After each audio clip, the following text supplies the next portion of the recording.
I can't believe it's not Butterfield.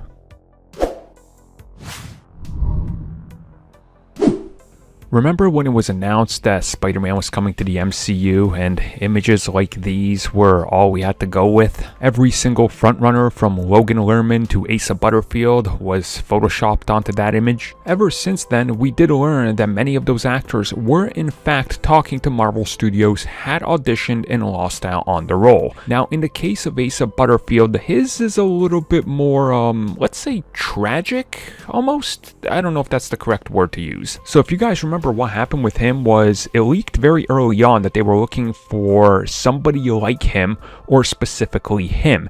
And then Asa, in his, I would say young, naive mind, decided to kind of add fuel to the flames, if you will, by confirming that that was a thing. And the moment he did this, we know he lost. Marvel Studios has multiple times passed on an actor that confirms their involvement because they want to announce it on their terms. And if you're going out there and trying to self-promote yourself and, you know, you're kind of jumping around going, yeah, I might have this in the bag, you don't.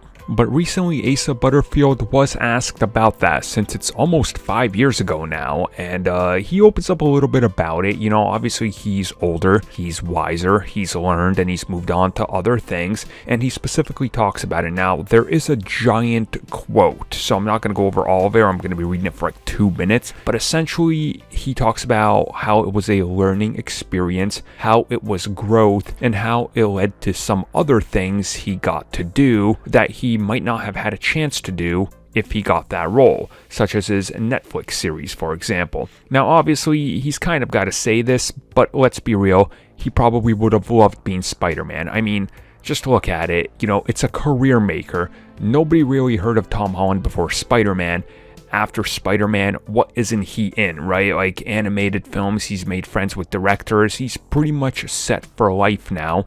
So obviously there's a little bit of that Asa Butterfield is trying to be like, well, this and that, but yeah, he lost out on it because of the comments he made and confirming his role. In hindsight though, you know, you never know. I mean, it might be a good thing for him. We've seen actors slash actresses that go from not having a, you know, stable career to suddenly exploding into pop culture with something big, and then they just spiral out of control. I mean, you know, for example, Jennifer Lawrence, we saw what happened with her. It was just too much. So maybe Asa, you know, he reflects on it, he goes, you know, maybe this would have been a little too much. And honestly, there is that chance. And with that in mind, you know, I think Tom Holland was still the best pick. I mean, he's definitely done a good job in my opinion. And with what he's done since then and what Asa Butterfield have both done, I think both are in a pretty good place in their careers for different reasons.